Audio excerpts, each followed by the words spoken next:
Bonjour à tous et bienvenue à ce webinaire sur les ETP et le suivi des consommations des conventions.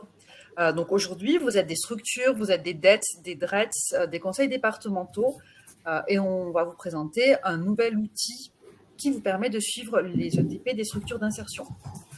Voilà. Donc aujourd'hui, nous sommes deux à vous accompagner. Donc moi, je m'appelle Élodie Bonnet, je travaille pour le pilotage de l'inclusion et dans une DETS et puis je laisse la parole à mon collègue. Bonjour à tous et à tous, moi c'est Yannick et je suis le data analyst qui a fait le tableau de bord que vous allez voir aujourd'hui, donc bon webinaire. Voilà, donc nous sommes enregistrés pour information. Vous ne pouvez pas parler, on est assez nombreux, on devrait être une centaine aujourd'hui. Donc on va nous parler et vous avez bien sûr la possibilité de réagir. Alors pour réagir, on va vous faire réagir via des sondages. Vous pouvez poser des questions. Vous avez un petit logo question en haut à droite de votre écran. Et un onglet chat pour pouvoir échanger, discuter, exprimer des difficultés.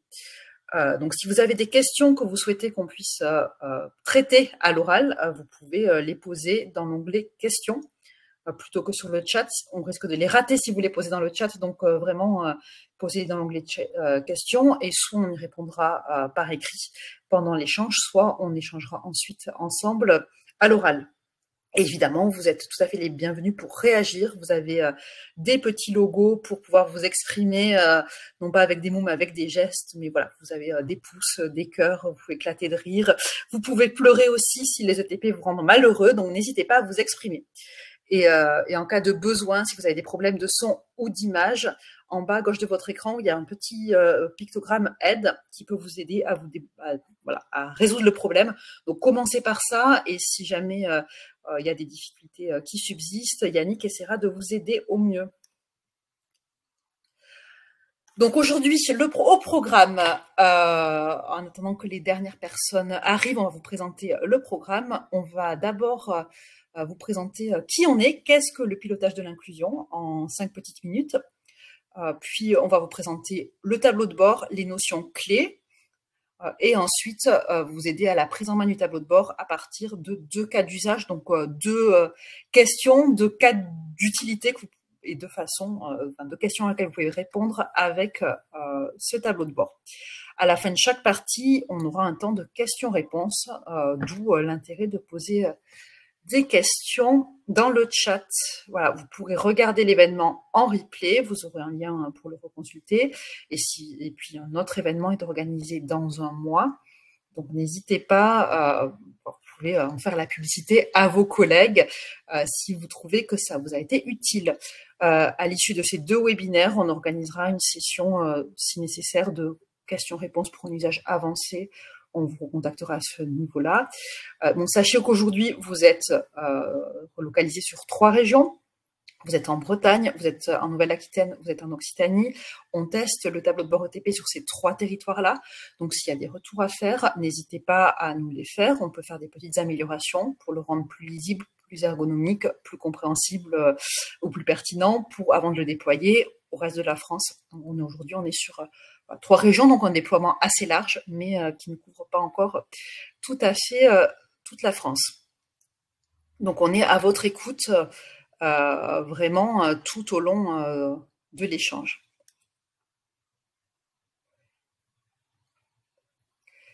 Alors, petit sondage pour commencer. Est-ce que vous connaissez le pilotage de l'inclusion? Vous pouvez y répondre.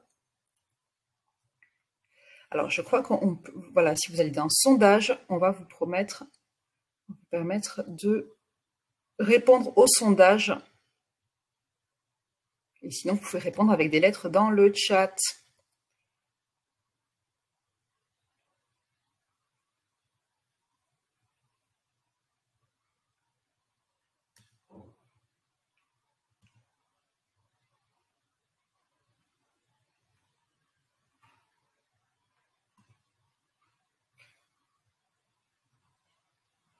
Donc beaucoup de B, hein, vous êtes et de A, donc vous êtes assez nombreux à nous connaître. Voilà, quelques-uns qui découvrent un peu plus. Donc, rapidement, pour ceux qui découvrent, le pilotage de l'inclusion, c'est un des services publics numériques de la plateforme de l'inclusion, qui est un groupement d'intérêt public soutenu par la DGFP et par France Travail, qui a pour but de déployer des outils numériques pour faciliter la vie des personnes en insertion et des accompagnateurs, de celles et ceux qui les accompagnent. Donc, on a des collègues qui déploient toute une panoplie de services. On est pour les prescripteurs, les orienteurs, les têtes de réseau, pour les institutions qui pilotent les politiques publiques d'insertion, pour les employeurs inclusifs, ou éventuellement des éditeurs de logiciels ou directement les usagers. Donc, on a un panel assez large de services, on en a 13, et parmi eux, il y a le pilotage de l'inclusion qui a vocation à produire des connaissances pour les professionnels du secteur et à les rendre les plus lisibles possibles. Donc, professionnels, qu'ils soient, vous voyez, on est sur plusieurs carrés, professionnels institutions, professionnels structures d'insertion également. Voilà, donc le pilotage de l'inclusion, il a pour vocation de comprendre, d'analyser l'inclusion dans l'emploi.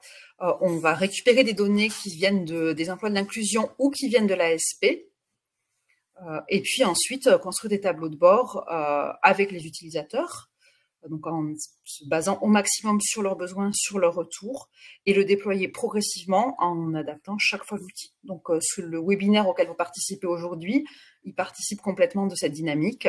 On est sur un outil qui est aujourd'hui déployé sur 3 régions et qui sera, on l'espère, demain proposé sur toute la France. Voilà, et il a été construit avec des échanges assez nombreux, avec certains d'entre vous présents ont pu participer à des versions test en amont, et aujourd'hui on le déploie à une échelle assez grande puisqu'on a 3 régions. Est-ce que d'ores et déjà il y a des questions sur le pilotage? J'ai l'impression que non. Donc si c'est clair pour tout le monde, on va pouvoir rentrer dans le vif du sujet et parler d'ETP. Voilà, donc vous le présentez, le tableau de bord, l'outil et quelques notions clés voilà, pour arriver à comprendre. Alors, le tableau de bord, qu'est-ce que c'est le tableau de bord qu'on va vous présenter aujourd'hui?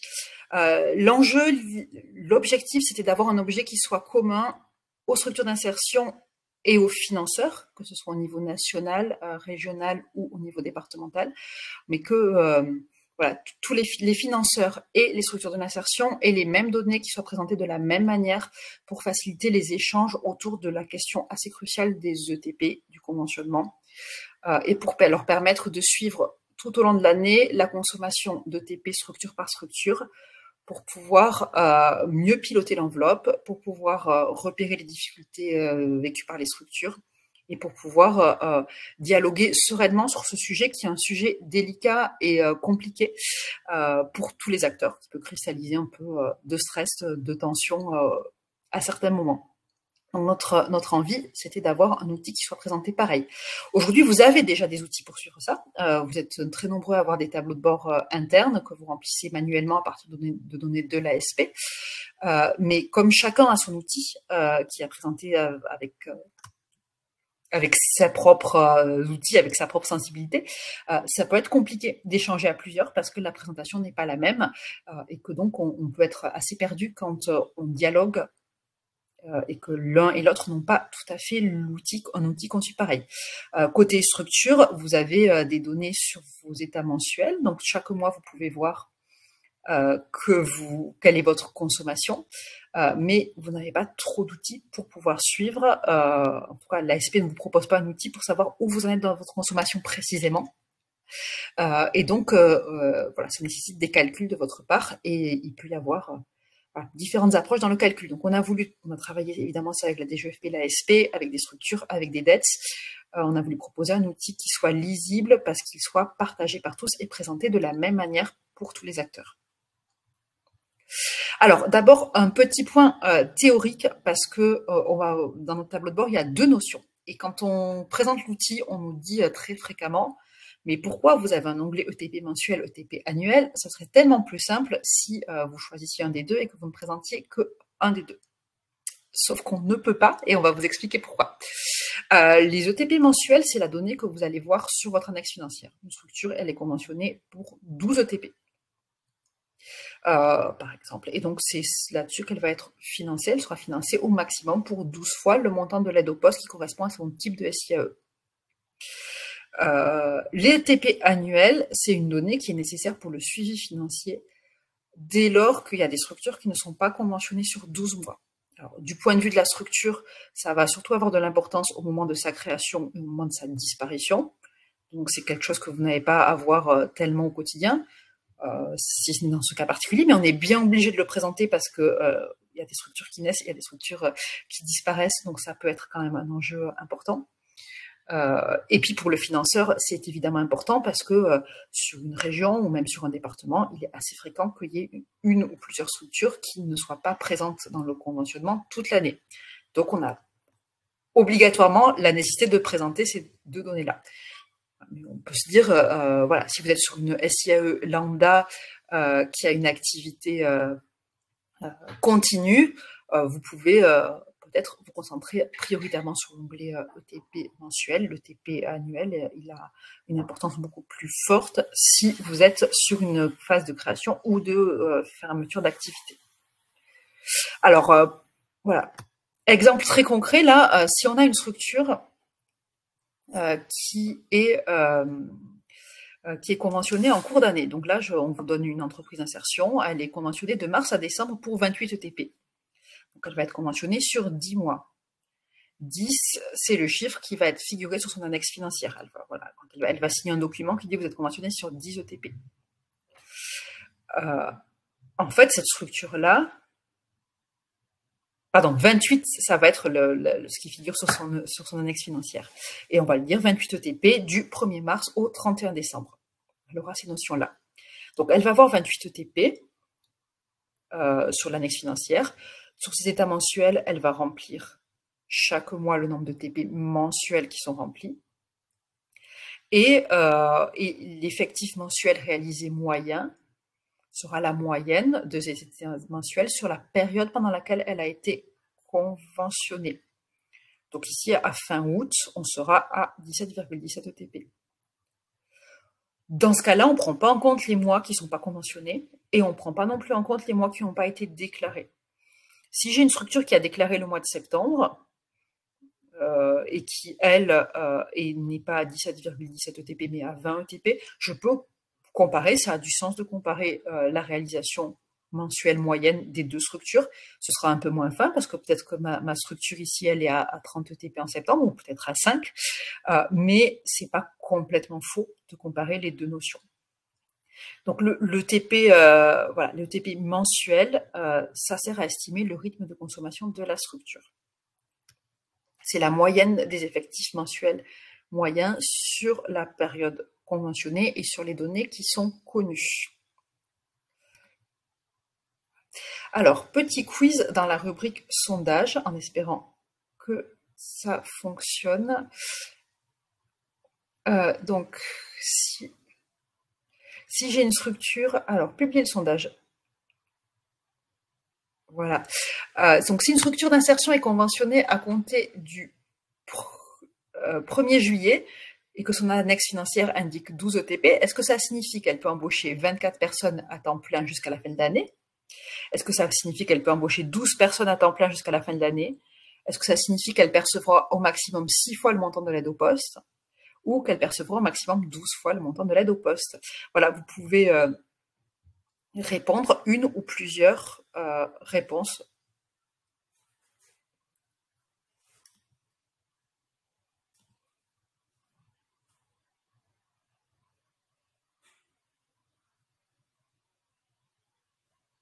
En cliquant dessus, est-ce que ça fonctionne?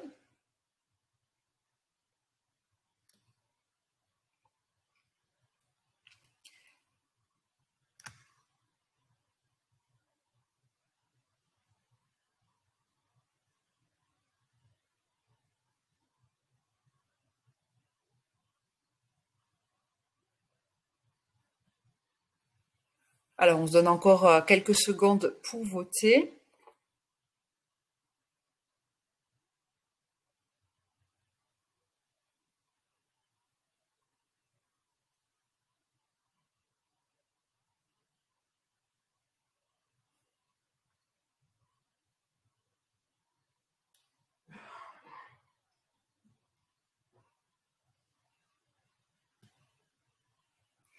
J'ai l'impression que tous ceux qui voulaient voter ont pu le faire. Donc, vous avez très majoritairement raison. Hop, je peux. Est-ce que vous voyez le résultat? Hop, voilà. Donc, la structure, s'il y a marqué sur son axe financière qu'elle peut embaucher 12 ETP, ça signifie qu'elle peut embaucher 12 personnes à temps plein jusqu'à la fin de l'année et qu'elle se percevra au maximum. Alors, par contre, si elle est conventionnée à partir du 1er juillet, elle percevra au maximum 6 fois le montant de l'aide au poste et pas 12 fois, puisque son conventionnement, il ne dure que sur la moitié de l'année. Voilà, donc ça, c'est l'écart entre les ETP annuels et mensuels.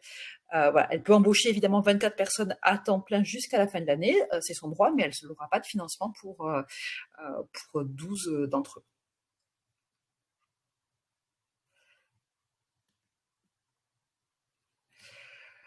Voilà le petit sondage quiz.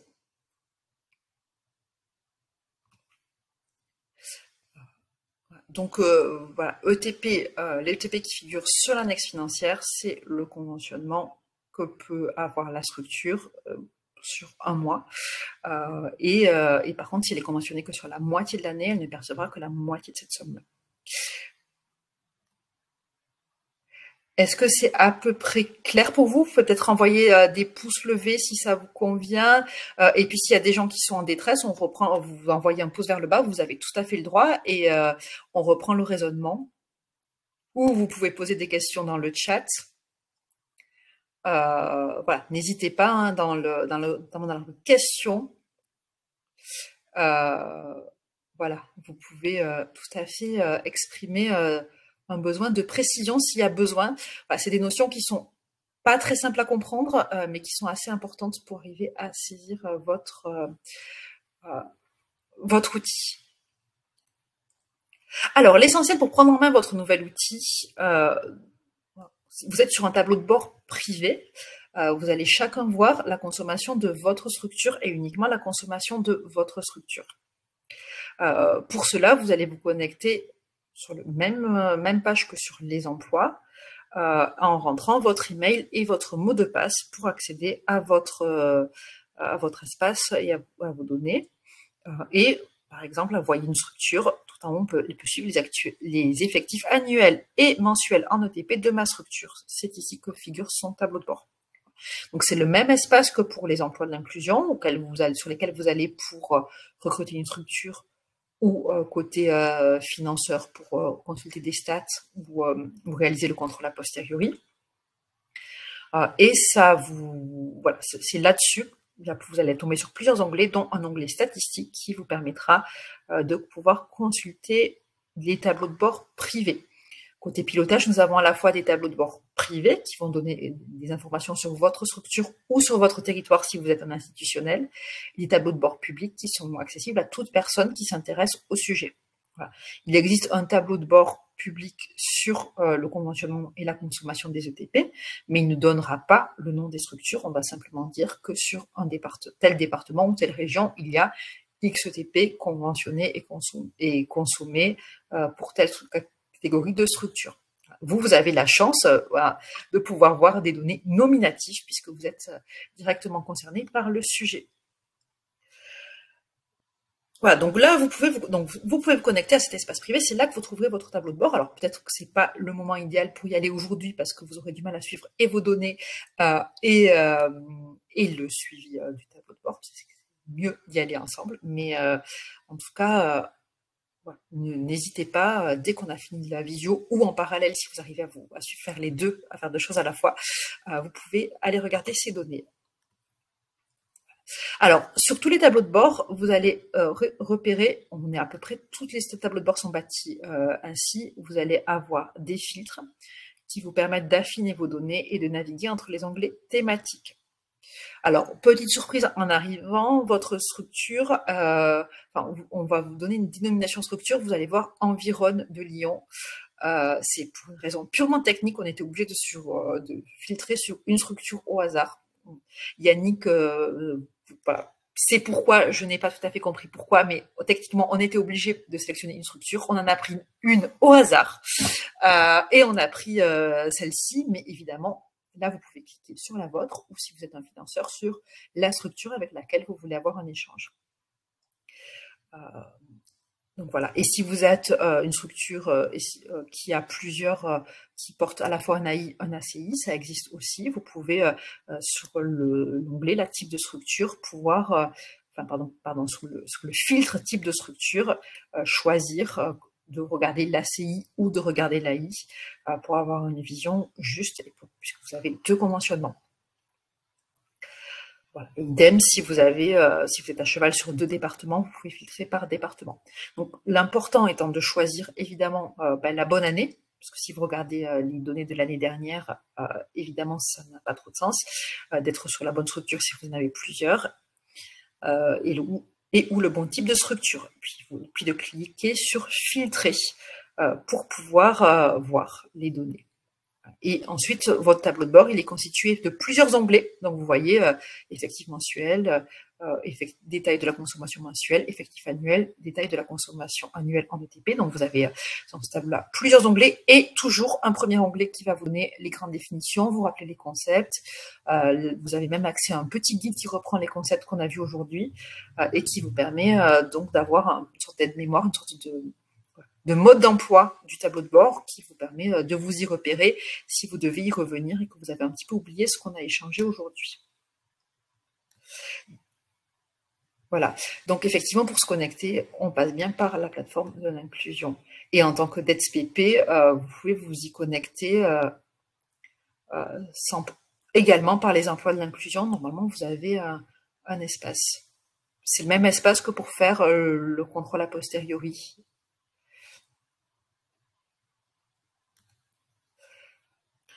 Voilà, donc là, vous avez le fonctionnement de votre tableau de bord, c'est celui-ci, ça vous sera utile pour ce tableau de bord, ça vous sera utile pour tous nos tableaux de bord également. Un premier onglet information et ensuite des onglets qui vous permettent de regarder la même donnée sous des angles différents. Et donc, vous voyez qu'il y a des onglets effectifs mensuels, effectifs annuels. Voilà. Ces données-là, vous pouvez avoir envie de les télécharger parce que vous voulez les présenter dans un rapport, parce que vous voulez les retraiter sous forme de tableau Excel, par exemple.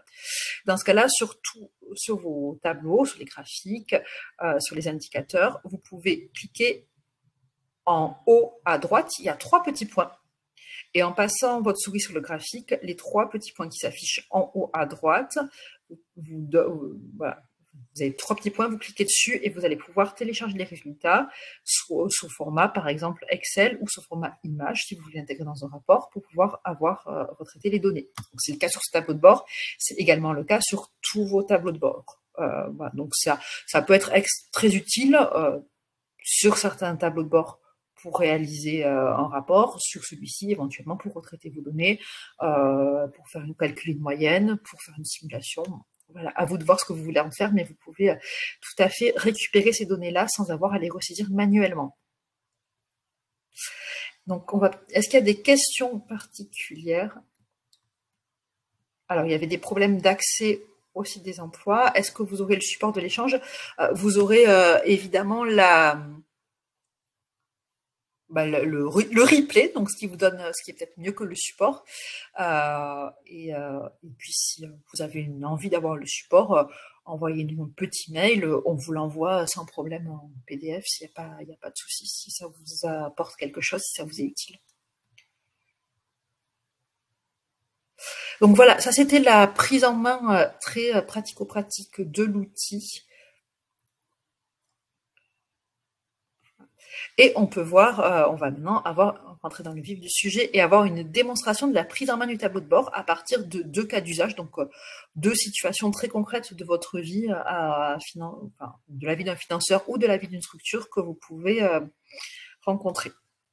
Situation numéro 1, je suis une structure d'insertion et j'aimerais vérifier que mon conventionnement répond à mon besoin. Je suis conventionnée pour 4 TP par exemple, je me demande si c'est bien, ça correspond bien à mon besoin ou s'il faut que je m'approche de ma dette CPP pour exprimer le fait que c'est trop ou pas assez. Voilà, donc pour ça, j'ai besoin de regarder où j'en suis de mes ETP en moyenne annuelle et quelle est ma tendance de consommation. Est-ce que je suis quelque chose de stable ou de pas stable pour pouvoir réaliser que en fait je peux recruter une personne de plus ou qu'à contrario il va falloir que je ralentisse mes recrutements pour pouvoir anticiper l'écart, parce que si je suis très en retard, potentiellement je vais devoir payer une partie des ETP de ma poche qui ne seront pas financés ou je risque d'avoir une baisse de mon conventionnement à venir. Donc c'est important de le voir venir et de ne pas être surpris à la fin, ou pour pouvoir exprimer un besoin le plus argumenté possible lors de la bourse au poste. Voilà, donc ça me semble un cas assez concret pour une structure et assez important. Est-ce qu'une structure veut nous donner son nom et puis on va voir cet outil. Voilà. Est-ce qu'une structure est volontaire pour qu'on regarde ses données à elle?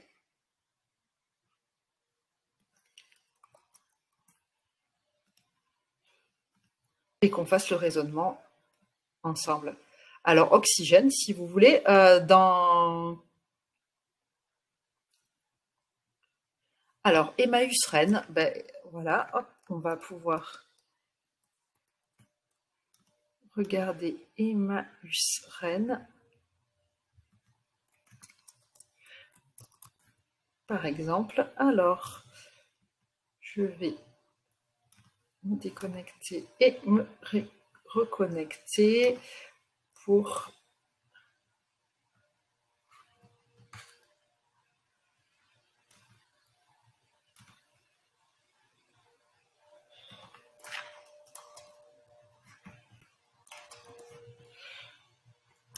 Alors, Rennes, c'est quel département? Je suis désolée, j'ai un gros problème géographique.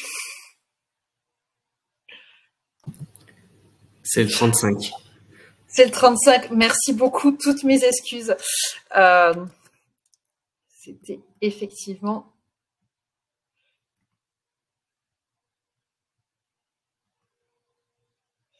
Alors, peut-être 35...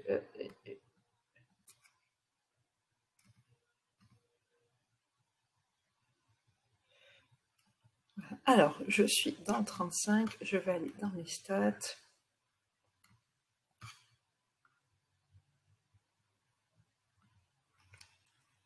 Hop, j'ai un peu de mal, je suis désolée, à retrouver.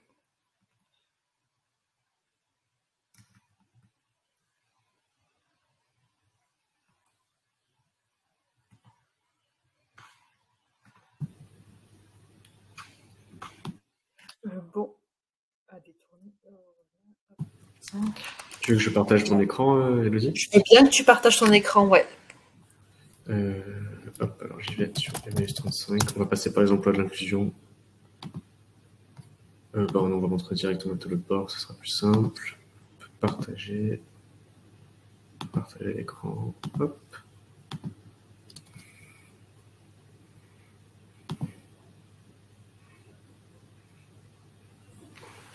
Super, donc là on est sur la structure d'Emmaüs Rennes. Merci beaucoup de nous montrer votre structure. Donc cette structure-là, elle a des effectifs mensuels, on peut la voir. Donc elle a 2 annexes financières qui sont toutes les 2 en Ille-et-Vilaine pour 2 ACI différents. Et si je descends un petit peu, voilà, je peux voir qu'elle est en surconsommation, sur les données qui sont connues à ce jour, elle est à 107,29% de consommation. Alors là, c'est sur les 2 annexes financières. Ouais, Peut-être que c'est moyen de filtrer sur l'une, parce que peut-être qu'il y en a une en surconsommation, une en sous-consommation.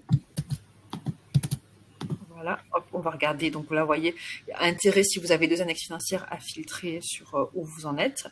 Voilà, elle, clairement, voilà, vous êtes à 107%. Je peux regarder mois par mois où j'en suis. Donc, me poser la question de est-ce que ma consommation, elle est en hausse ou en baisse, parce qu'effectivement, 107% de consommation, ça veut dire surconsommation assez importante. Si vous êtes sur une structure, une consommation qui augmente, c'est plus inquiétant que si là, visiblement, elle se tasse un petit peu. Donc, vous avez dû essayer de ralentir, j'imagine. Mais vous pouvez, voilà, sans doute que même en ralentissant un petit peu, vous aurez du mal à rentrer dans votre enveloppe. En tout cas, vous pouvez télécharger ces données-là et regarder ce que ça donne si vous baissez sur l'année voilà. Donc, vous pouvez télécharger les résultats, par exemple.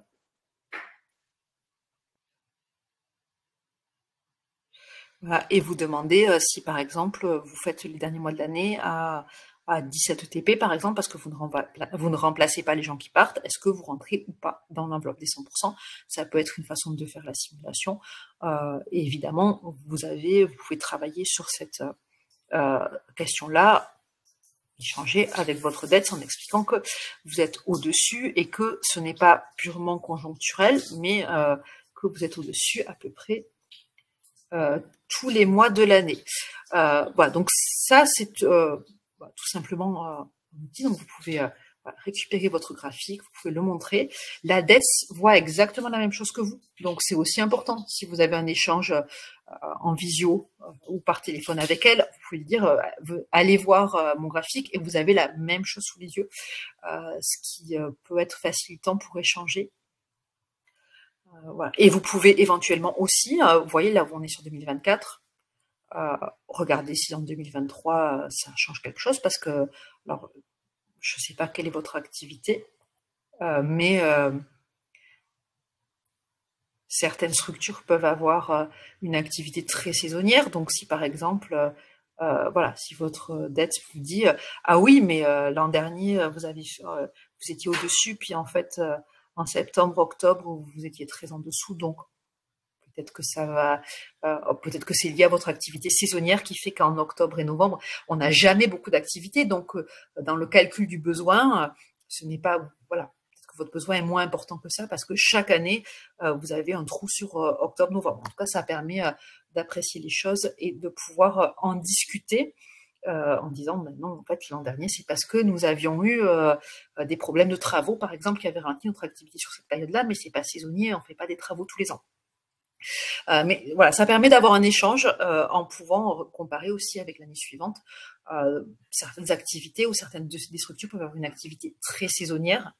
Je pense à ceux qui vendent beaucoup de jouets, par exemple, ou à ceux qui sont dans l'agriculture ou dans le tourisme. Et dans ce cas-là, c'est intéressant de pouvoir comparer la situation sur les 2 années antérieures pour pouvoir voilà, renforcer l'échange en essayant de faire la part des choses entre ce qui est conjoncturel et ce qui est structurel, et en se disant oui, vous êtes en retard, mais vous allez rattraper parce que chaque année, votre gros mois, c'est le mois de décembre parce que vous vendez des jouets, par exemple, ou que par contre, chaque année, vous baissez en fin d'année, donc vous êtes en retard et que probablement votre retard est assez conséquent. Voilà le type de raisonnement que vous pouvez avoir. Alors, ouais, votre conventionnement est passé à 20,2 à la bourse aux postes. Alors, effectivement, il peut y avoir un petit décalage entre ce qui apparaît là et la réalité. Là, les données, elles sont pas très vieilles. Voilà, elles sont par rapport elles sont reprises de l'ASP. Je crois, elles datent de lundi. Me semble-t-il, vous avez sur le tableau de bord toujours marqué la date de dernière mise à jour. Donc on est sur le 28 octobre, donc c'est ça, c'était lundi dernier. Donc lundi, l'annexe financière à 20,2 n'était pas encore enregistrée par l'ASP. C'est peut-être le cas aujourd'hui, c'est peut-être en cours de signature. Mais en tout cas, voilà, dès lors qu'elle est enregistrée sur l'ASP, ça apparaît. Donc ça remplace pas complètement la part humaine parce que en fait votre DETS vous a dit on peut vous passer à 20,2. Donc ça va fonctionner et donc le retard, enfin voilà, votre surconsommation, elle va être rééquilibrée. Là, vous le savez, vous n'avez pas à vous inquiéter. Il faut un petit peu de temps pour que la convention soit signée par toutes les parties et qu'elle soit vraiment enregistrée par l'ASP. Ça prend quelques jours. Et vous voyez, nous, on a aussi quelques jours de décalage puisque les données datent du 28 octobre. On est le 31. C'est globalement à jour. Hein. On est, voilà, on ne va pas s'autoflageller. On est plutôt content de la fréquence de mise à jour. Mais c'est pas instantané. Il y a quand même un petit décalage entre le moment où vous rentrez la donnée sur l'ASP et le moment où c'est mis à jour. Pareil pour les états mensuels d'activité.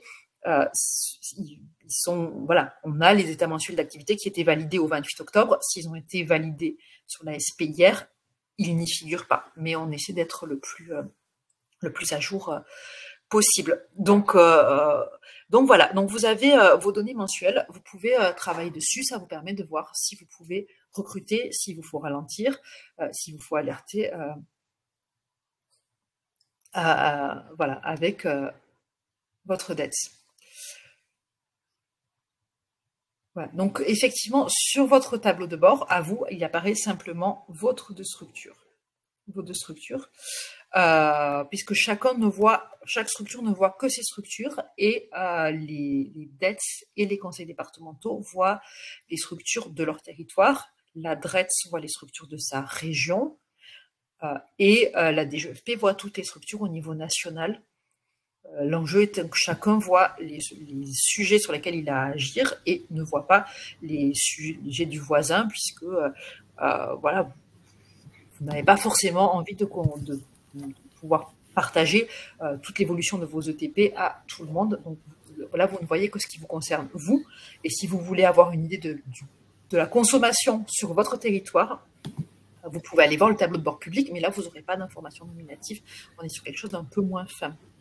Et petite précision pour les DETS et les DRETS, on ne va pas pouvoir vous donner de vue agrégée parce que c'est ce qui a été convenu avec la DGEFP de vous donner une vue uniquement structure par structure. On n'a pas eu l'autorisation de vous donner une vue agrégée de toutes les structures dans votre région ou département.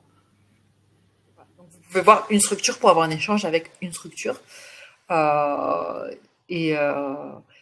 pas avoir la vue globale de toutes les structures. L'enjeu étant de favoriser l'échange, mais pas forcément d'avoir un outil de pilotage complètement exhaustif. Voilà, donc vous pouvez aller, donc si vous avez 3 structures sur le même département, 3 structures, vous pouvez filtrer sur, alors soit elles ont 3 noms différents, soit c'est 3 types de structures différentes. Dans ce cas-là, vous pouvez faire, voilà, je suis Emmaüs et j'ai une EI, un ACI, ben vous pouvez aller prendre l'EI d'Emmaüs ou l'ACI. Et par contre, si c'est, sinon, elles ont sans doute des numéros d'annexe financière différents. Ouais, Yannick. Mais il faut bien que vous soyez membre sur les emplois de l'inclusion de toutes les structures que vous voulez voir. Donc, par exemple, si vous voulez voir, je sais pas, Emmaüs, Rennes, Saint-Malo et une autre ville en Bretagne, parce que je connais que 2 villes en Ille-et-Vilaine, donc je vais pas aller plus loin. Mais il faut bien que vous soyez membre des 3 structures pour que vous puissiez les voir sur votre tableau de bord. Donc, si vous êtes membre que de 2 structures sur 3, et ben vous verrez que ces 2 structures-là. Donc, il faut vraiment que vous soyez rajouté aux structures auxquelles vous voulez, enfin desquelles vous voulez voir les informations, en tant que SIE en tout cas. Et pour rajouter une personne, c'est assez simple en fait. Voilà, n'importe qui dans la structure, en tout cas, les gens qui sont inscrits sur les emplois de l'inclusion dans la structure concernée peuvent rajouter qui ils souhaitent. Il faut simplement il y a un module pour rajouter les personnes. Donc, vous pouvez demander à vos collègues de vous rajouter si, par exemple, vous êtes localisé sur 2 ou 3 régions, que vous avez une vocation à piloter les structures qui sont localisées sur plusieurs territoires, demandez-leur simplement de vous rajouter.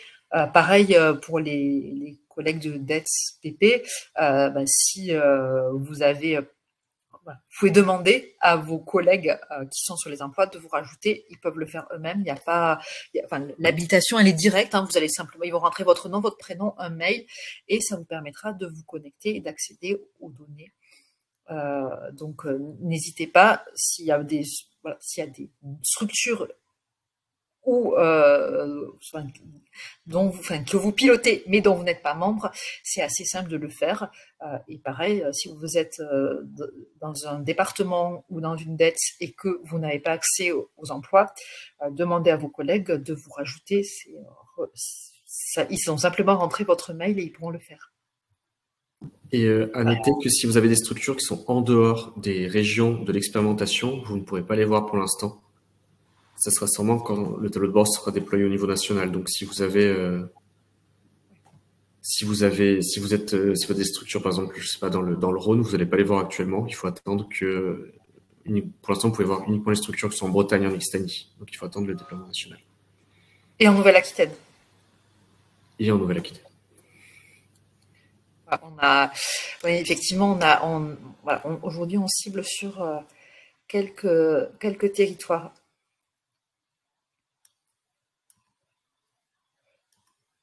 Voilà. Est-ce qu'il y a des questions sur le sujet? Alors, ouais. Donc effectivement, oui, par défaut, quand vous vous connectez, vous avez toujours l'association Environ Lyon qui se met en place, et ça c'est un problème, enfin c'est un enjeu technique pour que ça fonctionne. On était obligé de mettre une structure par défaut quand vous vous connectez, mais on en a pris une au hasard. Aurélie, je peux faire une petite, Elodie, pardon, je peux faire une petite démo si tu veux pour montrer comment enlever les. Ouais. Hop. Donc si on part, hop, je partage. Hop, donc on va reprendre les copains d'Emmaüs. Voilà, donc je me retrouve sur le profil d'Aurélie que j'ai détourné. Donc elle va arriver sur son profil, sur son tableau de bord. En fait, elle va voir ici qu'il y a Asos Environ en cliquant sur le bouton du filtre. Elle pourra choisir en fait sa structure qui est donc Emmaüs. Et là, elle va voir les données d'Emmaüs. Sauf qu'en fait, sous le nom Emmaüs, on voit qu'il y a deux annexes financières, donc des contrats passerelles et un chantier. Et là, il faut copier le numéro de l'annexe financière et le mettre ici dans le filtre pour voir uniquement les données d'une structure. Et donc là, hop, on voit les données qu'on avait tout à l'heure.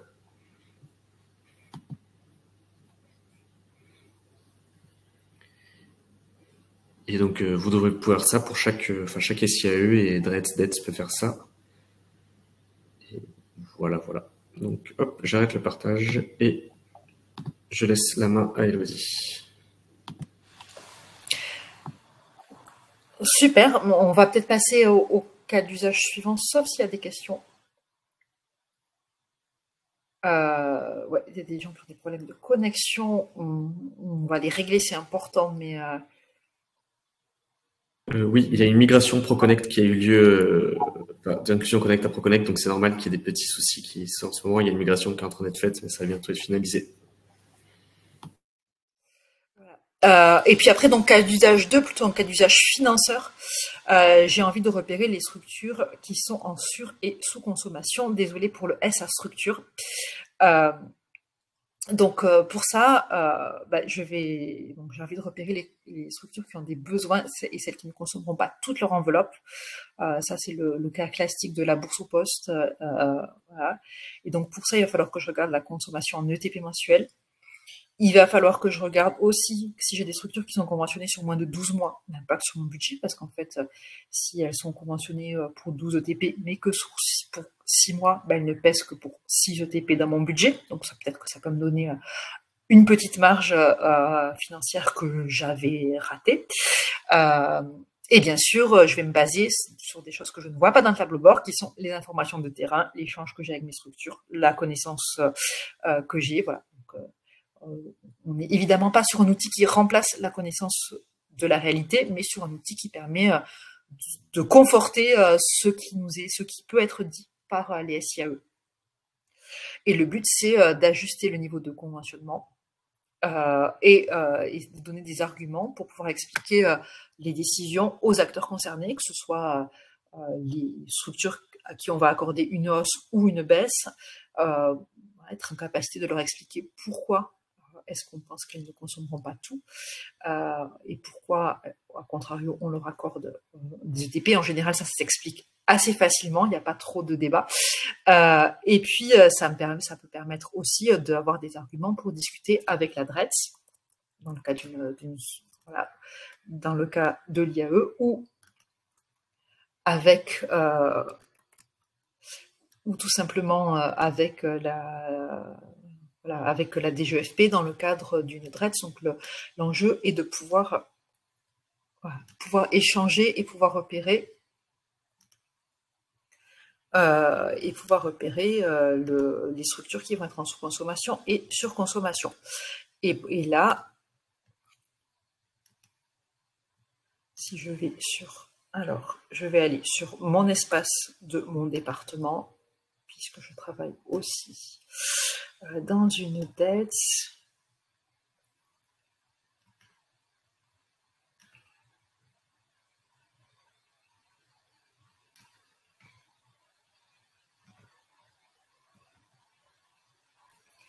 Donc voilà, donc moi je suis sur cet espace, c'est mon espace DETS. Vous voyez bien mon écran? Donc voilà, mes données sont bien au 28 octobre. J'ai quand j'arrive, je vois le récap de ce qu'on s'est dit, et je peux regarder sur toutes mes structures. Alors évidemment, pas environales parce qu'ils ne sont pas dans mon territoire, mais je prends une structure au hasard chez moi, je vais pouvoir voir leur consommation en ETP mensuel, voir s'ils sont en surconsommation ou en sous-consommation et pouvoir faire une régulation. Et je vais pouvoir aussi aller regarder des données, voilà, structure par structure, regarder où ils en sont de leur consommation et avoir ligne par ligne, savoir si je suis, où est-ce que j'en suis. Voilà, donc je vais pouvoir regarder, vous voyez, mes deux premiers onglets, effectivement, les effectifs mensuels, c'est ce que je vais regarder en premier lieu.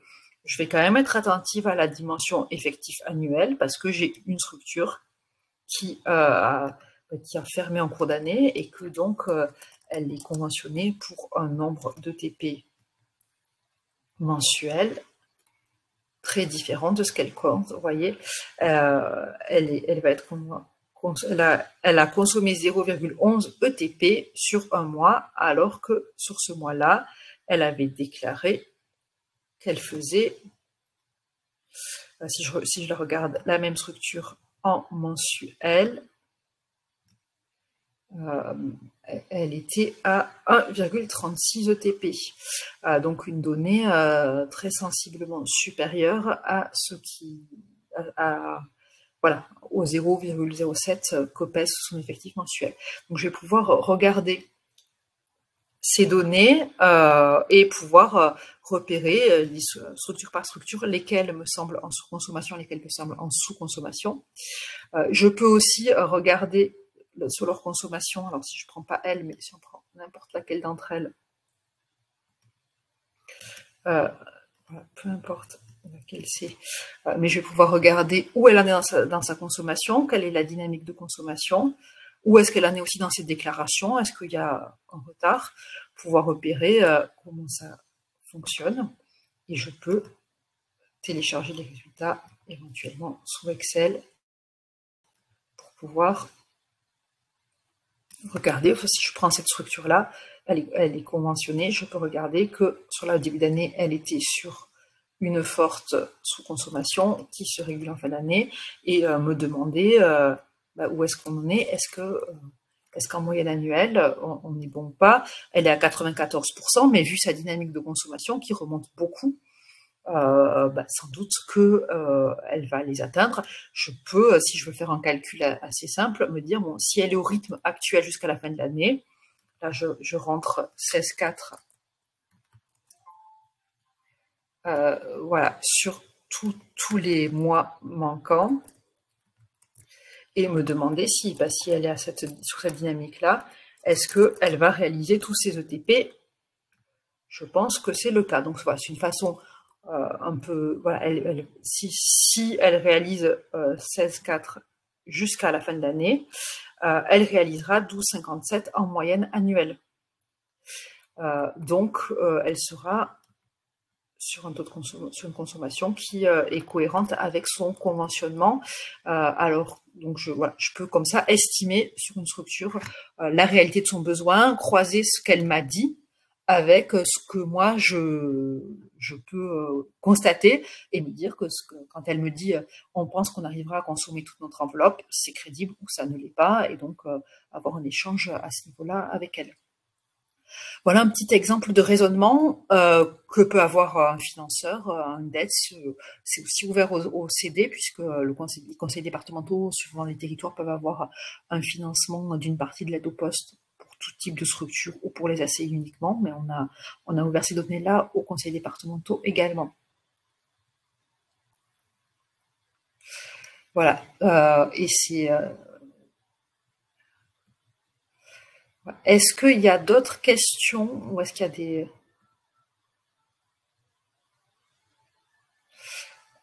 est-ce qu'il y a des réactions?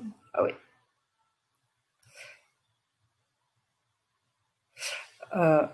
Ouais, vous avez bien hein, dans le tableau de bord tel qu'il est aujourd'hui, il y a le tableau avec structure par structure la consommation mois par mois de toutes les structures, mais pas en vision globale, enfin voilà, en vision ligne à ligne, structure par structure, vous pouvez le voir. On ne fait pas de distinguo entre BRSA et non BRSA. On est aujourd'hui, le tableau de bord, il se contente de vous montrer les ETP. On n'a pas voulu rentrer dans un niveau de complexité trop important, mais voilà, on entend qu'il y a un besoin aussi là-dessus, sur les structures qui ont cofinancement notamment. On a voulu être sur quelque chose de le plus lisible possible en restant qu'au niveau de l'ETP. Mais à vous nous dire le niveau d'urgence et d'importance qu'il y aurait à distinguer les BRSA là-dedans.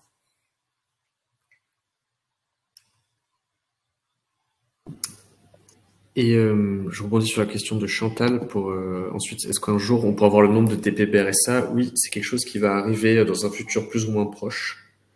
Et on va pouvoir voir la part CD et la part État au niveau des consommations et des conventionnements de TP.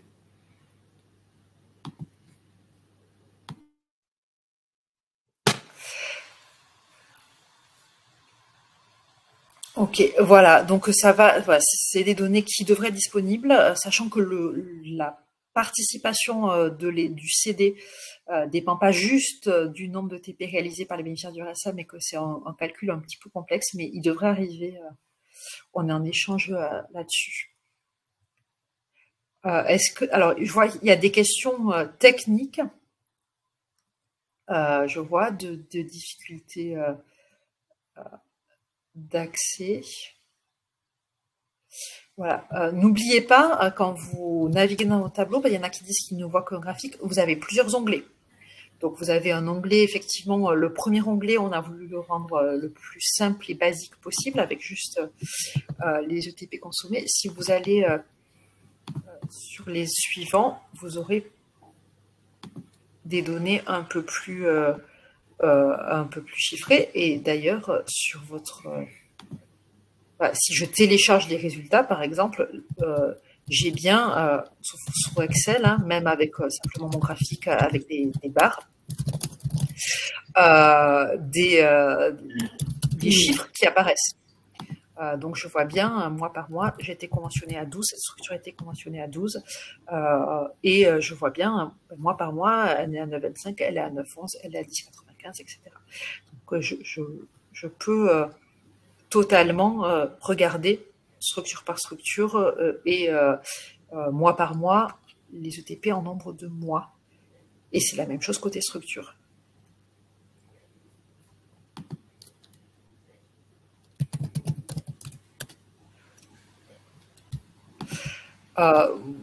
Voilà les principaux points sur ces deux sujets.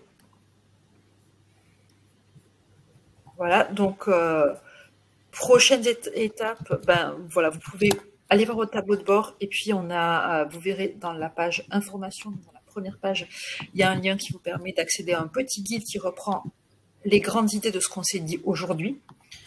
Donc vous pourrez le relire à tête reposée, vérifier que vous avez bien compris ce qu'on a échangé, etc.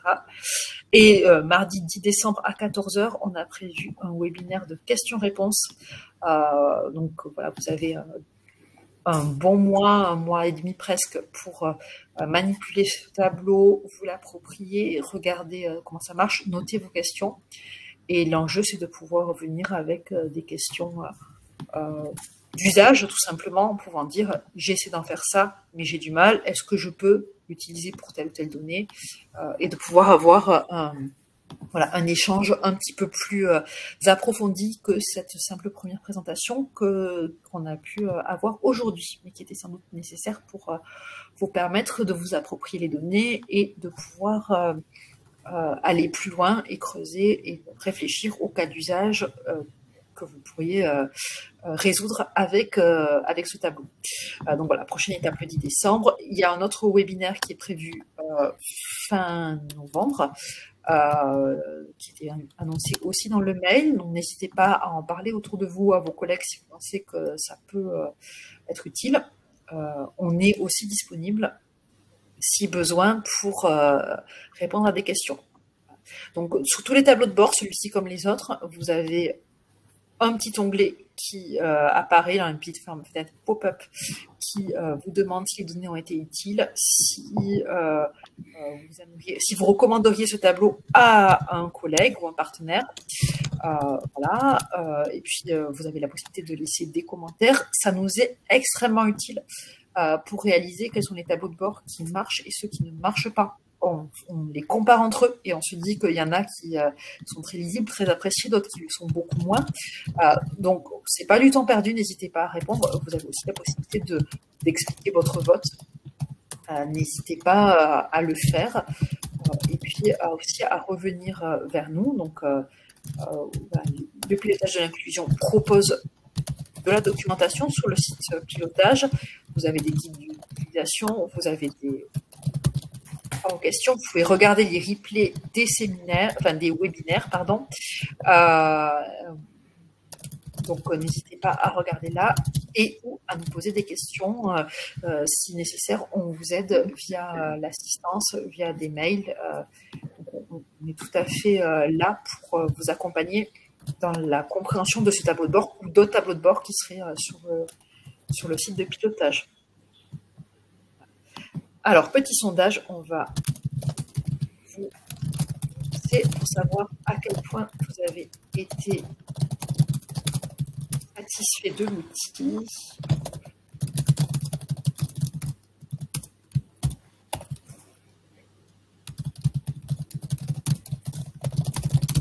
N'hésitez pas à nous dire voilà, si vous êtes satisfait, pas satisfait, à quel point vous l'êtes. Est-ce qu'il y a des éléments des conseils à nous donner pour pas mieux pour la prochaine fois. Vraiment, on est très à l'écoute de conseils sur est-ce que c'était suffisamment concret, suffisamment clair, est-ce qu'il y a des choses qu'il nous faudrait faire différemment.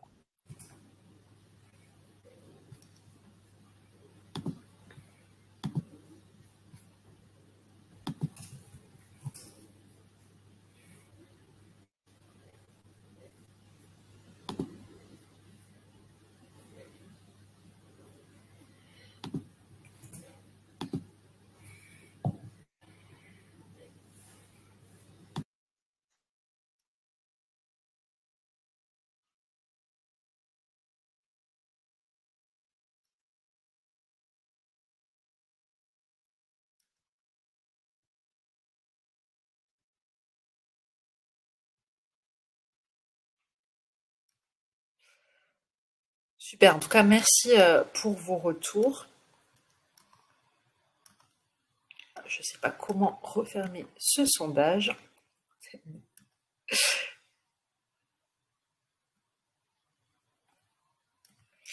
En tout cas, voilà, merci pour ces retours à tous. Je vous mets dans le chat mon email s'il y a des questions, des réactions, et vraiment n'hésitez pas à me dire ce dont vous auriez eu besoin pour que ce soit plus clair, plus compréhensible, que ça réponde mieux à vos besoins. Voilà, s'il y a des choses à améliorer dans la façon d'expliquer, de présenter les choses, sentez-vous libre de le dire, ça nous aide à progresser. Merci à tous pour votre attention et je vous souhaite une très bonne après-midi. Merci beaucoup.